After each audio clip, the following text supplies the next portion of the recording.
Saúdo a todos na paz do Senhor Jesus. Irmãos, vamos dar continuidade na nossa meditação na Santa Palavra de Deus. E nós estamos meditando no livro de Atos, no capítulo de número 26, que diz o seguinte: Depois Agripa disse a Paulo: Permite-se-te que te defendas. Então Paulo, estendendo a mão em sua defesa, respondeu: Tenho-me por venturoso, ó rei Agripa, de que perante ti me haja hoje de defender de todas as coisas de que sou acusado pelos judeus. Mormente, sabendo eu que tens conhecimento de todos os costumes e questões que há entre os judeus. Pelo que te rogo que me ouças com paciência. A minha vida, pois desde a mocidade, qual haja sido desde o princípio em Jerusalém, entre os da minha nação, todos os judeus a sabem. Sabendo de mim desde o princípio, se o quiserem testificar, que conforme a mais severa seita da nossa religião, vivi fariseu. E agora, pela esperança da promessa que por Deus foi feita a nossos pais, estou aqui e sou julgado. A qual as nossas 12 tribos esperam chegar, servindo a Deus continuamente, noite e dia. Por esta esperança, ó rei Agripa, eu sou acusado pelos judeus. Pois que julga-se coisa incrível entre vós que Deus ressuscite os mortos? Bem tinha eu imaginado que contra o nome de Jesus, o Nazareno, devia eu praticar muitos atos. O que também fiz em Jerusalém, e havendo recebido o poder dos principais dos sacerdotes, encerrei muitos dos santos nas prisões. E quando os matavam, eu dava o meu voto contra eles. E castigando-os muitas vezes por todas as sinagogas, os obriguei a blasfemar. E enfurecido demasiadamente contra eles, até nas cidades estranhas os persegui. Sobre o que indo então a Damasco, com poder e comissão dos principais dos sacerdotes, ao meio-dia, ó rei, vi no caminho uma luz do céu, que excedia o esplendor do sol, cuja claridade me envolveu, a mim e aos que iam comigo. E caindo nós todos por terra, ouvi uma voz que falava, e em língua hebraica dizia: Saulo, Saulo, por que me persegues? Dura coisa te é recalcitrar contra os aguilhões. E disse eu: Quem é, Senhor? E ele respondeu: Eu sou Jesus, a quem tu persegues. Mas levanta-te e põe-te sobre os teus pés, porque te apareci por isto, para te pôr por ministro e testemunha tanto das coisas que tens visto, como daquelas pelas quais te aparecerei ainda. Aleluia, Pai. Louvado seja Deus. Livrando-te deste povo e dos gentios, a quem agora te envio, para lhes abrires os olhos e das trevas os converteres à luz, e do poder de Satanás a Deus, a fim de que recebam a remissão dos pecados e sorte entre os santificados pela fé em mim.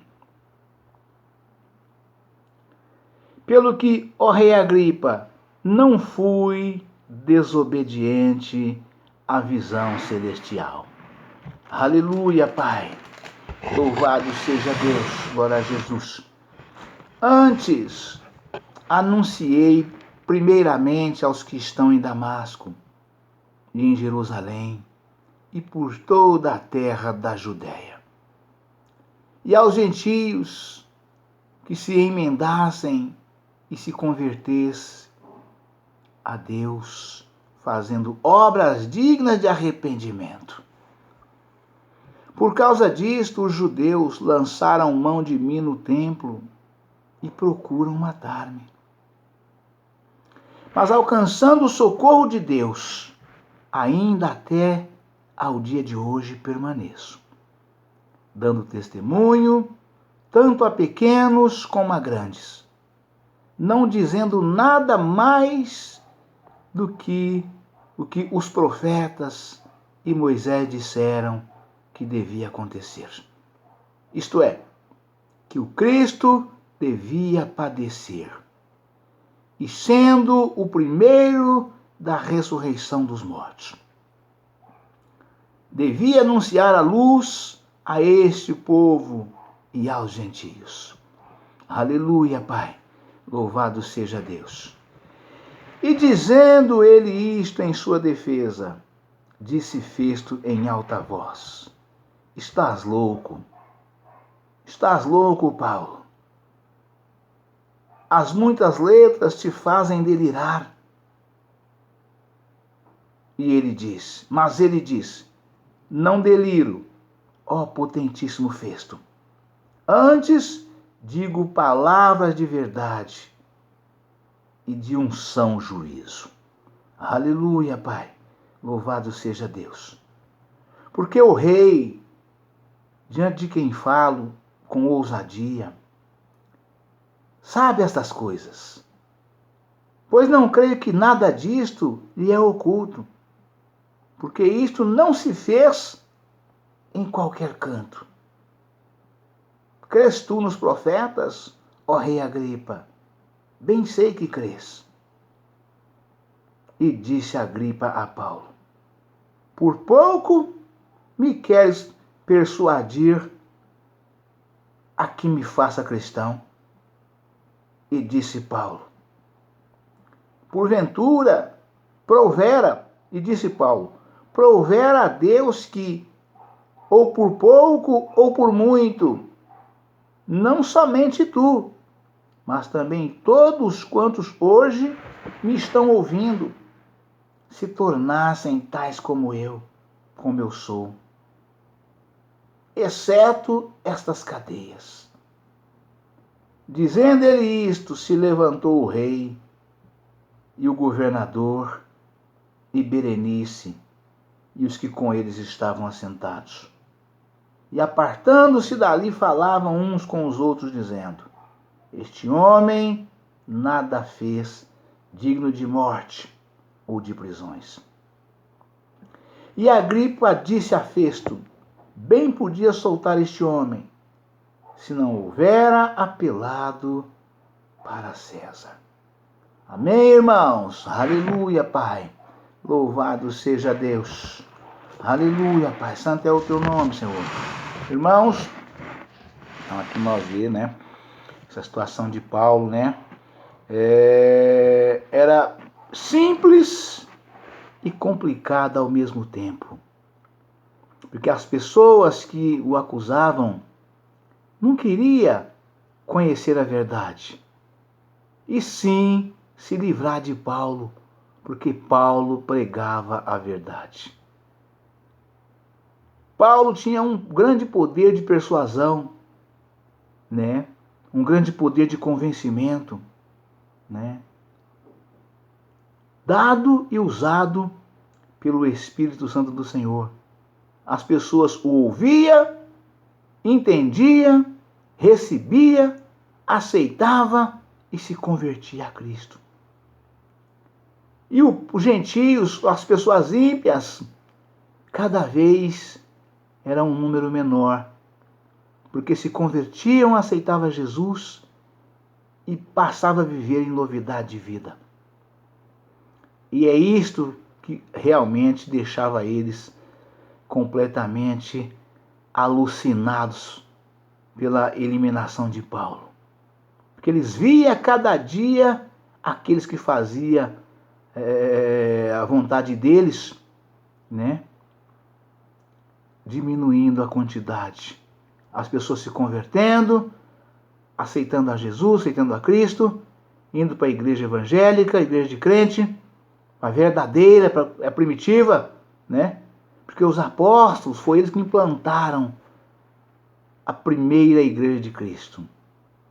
Jesus implantou o plano de salvação completo. Mas a abertura das igrejas, né? A abertura das igrejas ficou por conta dos apóstolos. Jesus os preparou, Jesus os chamou, os escolheu, os capacitou, né? E deu para eles a responsabilidade de abrir as igrejas na face da terra, nos 4 cantos da terra, né? Embaixo dos 4 ventos do céu. Foi os apóstolos que implantou, que abriu e implantou a primeira igreja de Cristo, né? Já disse, a obra é de Deus, mas as igrejas é de Cristo. E quem dirige é o Espírito Santo do Senhor, né? E Paulo tinha, né? Paulo tinha as virtudes do Espírito Santo. Por isso que ele falava com ousadia, com conhecimento, com entendimento, com sabedoria e com ousadia. Paulo tinha a graça do Senhor, né? E o homem que tem a graça de Deus para poder ser usado pelo Espírito Santo do Senhor, ele tem esse poder de convencimento de forma extraordinária. As pessoas ouvem, entendem, recebem, se arrepende e se converte, né? E aí eles queriam eliminar Paulo. Paulo simplesmente era um inimigo deles, porque diminuía cada vez mais o povo deles, os que faziam a vontade deles, os que comiam no mesmo prato com eles, participando das mesmas coisas, né? Por isso eles queriam eliminar Paulo. O problema não era a palavra de Deus para eles. Para eles o problema estava em Paulo, né? Eles achavam que se eliminasse Paulo, acabaria. E eles continuariam tendo êxito em tudo aquilo que eles faziam e praticavam, né? Ou seja, as obras de impiedade, né? Obras de impiedade, né? É assim que eles pensavam. E aí, o que aconteceu, né? Paulo, né? Eles queriam eliminar Paulo e Paulo, então, foi preso, né?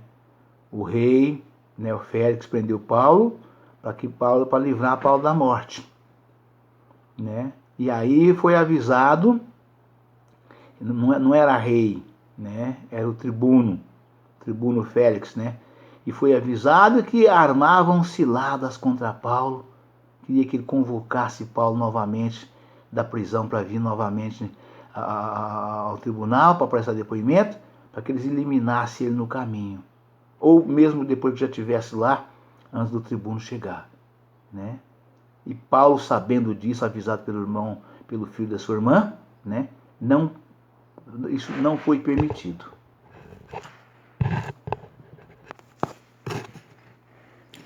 E com isso, irmãos, Paulo foi transferido, né? Foi transferido da prisão, né? Para as mãos do governador, né? E para que o governador julgasse Paulo, né? Ali na sua jurisdição. E Paulo foi transferido de Jerusalém para Cesareia, né? E uma vez chegando lá, o povo, né? Desceu, queria que fosse dado Paulo o mesmo desfecho de vida, né? E o rei, ouvindo ele com os seus acusadores, combinou que só ouviria ele quando os acusadores lhe chegassem. E ouvindo, ele não achou culpa nenhuma em Paulo, né? Não achou nada em Paulo, né? Não viu nada. E eles queriam que Paulo voltasse a Jerusalém para ser julgado em Jerusalém, porque é lá que estavam os acusadores de Paulo, os acusadores de Paulo. Mas Paulo apelou, né, para o rei, para que fosse julgado no tribunal do rei ali, que pudesse o defender, né? E Paulo apelando para ele, então daí o rei Agripa indo visitar Festo, né, contou a história para ele. Ficou muitos dias ali, e ouviu a história e se interessou em ouvir, né? Então é essa história da qual nós estamos hoje aqui meditando a respeito dessa história. Acabamos de fazer leitura. E o rei Agripa não achou nada em Paulo. Viu que as acusações não tinham o menor fundamento, né? Menor fundamento, né? E aqui nós estamos, então, vamos para a meditação, para as reverências, para que haja uma perfeita elucidação de tudo isso que aconteceu no desfecho dessa mensagem, né? Atos 26, 18, né?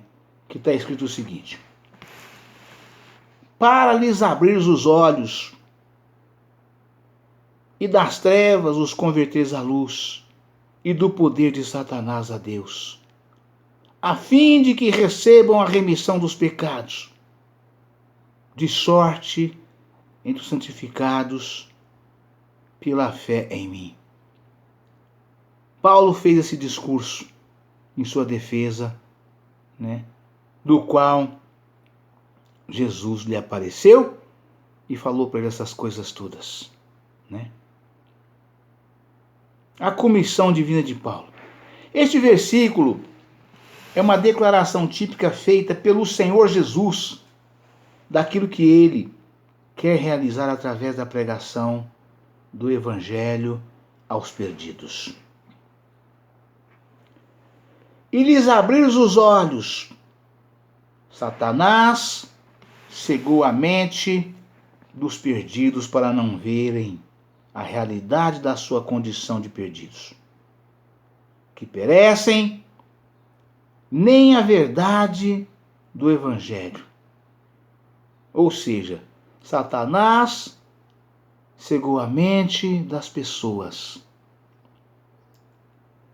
para que elas não se sintam acusadas pelas suas más obras, pelos seus maus atos,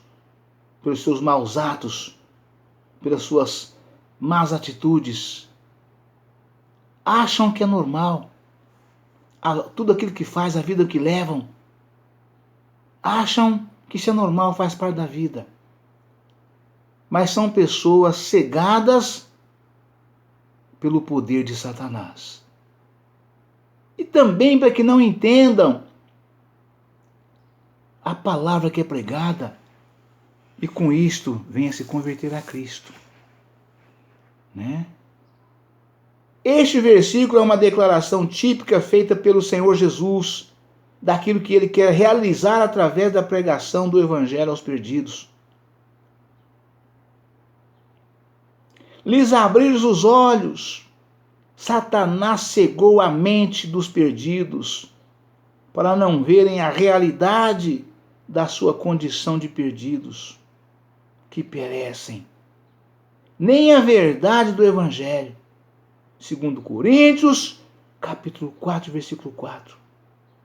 Somente pregando a Cristo Jesus, no poder do Espírito Santo, seu entendimento será aberto. Confira em 2 Coríntios, capítulo 4, versículo 5. Efésios, capítulo 1, versículo 18. Ou seja, se o pregador do Evangelho não for usado pelo Espírito Santo do Senhor, ele não tem poder algum de convencimento. Ele fala, as pessoas ouvem, mas não escuta. Vê, mas não enxergam, né? Leem, mas não entendam. Somente através do poder do Espírito Santo é possível isso acontecer. E Paulo era um exemplo de homem usado pelo Espírito Santo do Senhor, pelo poder de Cristo, né? Que era dado a ele pela graça do Senhor.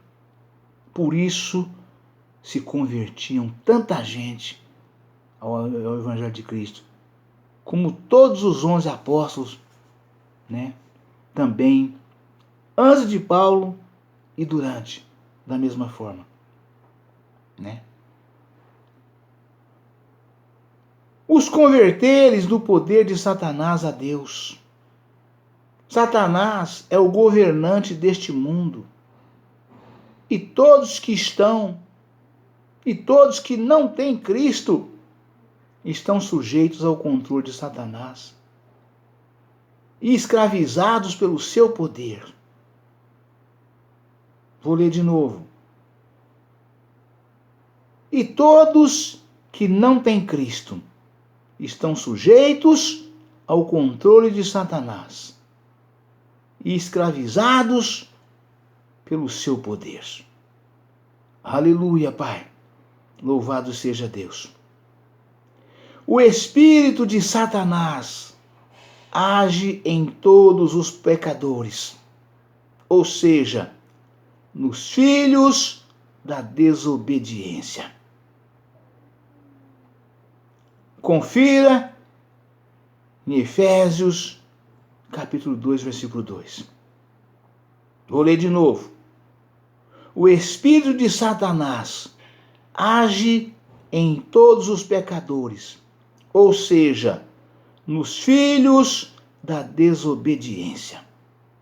Efésios capítulo 2, versículo 2. A proclamação do Evangelho no poder do Espírito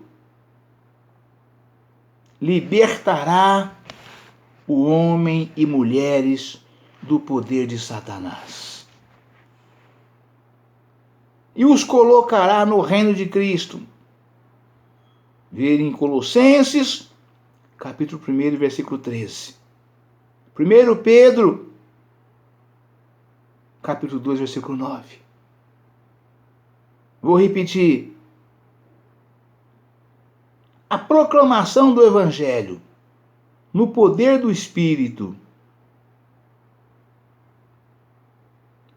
Santo, irmãos, libertará homens e mulheres do poder de Satanás. Ou seja, o homem e a mulher que prega o Evangelho de Cristo, ou a Santa Palavra de Deus, que é a mesma coisa, no poder do Espírito, ele tem o poder de convencimento, né? Libertará homens e mulheres do poder de Satanás e os colocará no reino de Cristo. Ver Colossenses, capítulo 1, versículo 13. 1 Pedro, capítulo 2, versículo 9. Terceiro, a fim de que recebam a remissão dos pecados. O perdão de Deus vem mediante a fé em Cristo, firmada nos méritos da sua morte sacrificial na cruz. Este é o verdadeiro Evangelho que eu prego, que nós pregamos e que todos deviam pregar. O Evangelho de Cristo crucificado. Esse é o Evangelho que salva, não há outro. Tanto é que Paulo disse mais adiante: se vires alguém pregando outro Evangelho, que não seja esse que nós pregamos, ou até mesmo nós, que seja anátema. Se eu pregar um outro Evangelho que não seja este, que eu seja anátema, ou seja, que eu seja maldito, que eu seja amaldiçoado. Porque este é o único Evangelho que salva. É o Evangelho do Cristo crucificado. Né? A proclamação do Evangelho no poder do Espírito libertará homens e mulheres do poder de Satanás e os colocará no reino de Cristo. Ver 1 Colossenses, capítulo 1, versículo 13. 1 Pedro, capítulo 2, versículo 9. A fim de que recebam a remissão dos pecados. O perdão de Deus vem mediante a fé em Cristo.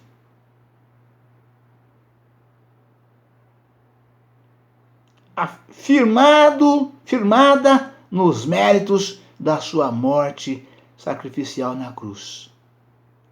Por isso que a palavra afirma, irmão, lá em Romanos, que sem fé é impossível agradar a Deus. Sem fé é impossível agradar a Deus. É preciso ter fé. E a fé viva e eficaz, ela só tem um alvo: somente Cristo. Somente Cristo. Para que você tenha resultados, para que você colha os frutos da sua fé aplicada, da sua fé dedicada. Somente em Cristo Jesus, o Cristo crucificado. Né? Aleluia, Pai, louvado seja Deus. Santificados pela fé em mim. Aquele que é perdoado, liberto do domínio do pecado e de Satanás, e batizado no Espírito Santo, está separado do mundo. E agora vive para Deus, na comunhão com todos os demais, salvos pela fé em Cristo. Aleluia, Pai. Louvado seja Deus. Vou repetir. Santificados pela fé em mim, disse Jesus. Aquele que é perdoado, liberto do domínio do pecado e de Satanás, e batizado no Espírito Santo, está separado do mundo e agora vive para Deus, na comunhão com todos os demais, salvos pela fé em Cristo. Portanto, a nossa comunhão, irmãos, tem que ser com os salvos. A nossa comunhão tem que ser com os salvos. O partir do pão tem que ser com os salvos. O beber do cálice do Senhor tem que ser com os salvos. Não pode ser com os pecadores. Não tem virtude alguma o partir do pão ou participar do corpo e sangue de Cristo junto com pecadores. Não tem virtude alguma nisso, irmãos. O Senhor Jesus disse: que comunhão pode ter as trevas com a luz? Nenhuma. Água e vinho, água e óleo não se misturam. Então a nossa comunhão com Cristo é exclusivamente com os salvos. Aleluia, Pai. Aleluia, Pai. Santificados pela fé em mim, disse Jesus. Aqueles que é perdoado, liberto do domínio do pecado e de Satanás, e batizado no Espírito Santo, está separado do mundo. E agora vive para Deus na comunhão com todos os demais, salvos pela fé. Essa expressão aqui, irmãos, santificado pela fé em mim, foi Jesus quem disse. Item 4, abre aspas, santificados pela fé em mim, fecha aspas. Foi Jesus quem disse. Aquele que é perdoado, liberto do domínio do pecado, Paulo dizendo, e de Satanás, e batizado no Espírito Santo, está separado do mundo, e agora vive para Deus, na comunhão com todos os demais, salvos pela fé em Cristo. Atos capítulo 26, versículo 19. Né? Pelo que, ó rei Agripa, Paulo se defendendo e falando, não fui desobediente à visão celestial. Vi e obedeci na hora. E aqui diz a referência, não fui desobediente à visão celestial. Paulo se converteu a Cristo na sua viagem a Damasco, ali no caminho. A partir daquele momento, passou a ter Jesus como seu Senhor e Salvador. E dedicou sua vida a obedecer-lhe. Confira em Romanos, capítulo 1, versículo 5. Aleluia, Pai, louvado seja Deus. Aleluia, Pai. Para fechar, 26:20. Fazendo obras dignas de arrependimento. Aleluia, Pai. Antes anunciei primeiramente aos que estão em Damasco e em Jerusalém e por toda a terra da Judéia e aos gentios que se emendassem e se convertessem a Deus, fazendo obras dignas de arrependimento. Fazendo obras dignas de arrependimento, diz a referência. Atos 26:20. Paulo não pregava conforme fazem alguns, afirmando que a salvação consiste em apenas confiar em Cristo e na sua parte expiatória. Os apóstolos declaram que ninguém será salvo em Cristo, a não ser que se arrependessem e se convertessem a Deus, fazendo obras dignas de arrependimento. Ver o estudo, Fé e Graça, página 1704. Amém, irmãos? Deus abençoe a todos, um forte abraço. Ficam todos na paz do Senhor Jesus. Amanhã estaremos de volta com um novo vídeo e uma nova mensagem em nome do Senhor Jesus. Amém?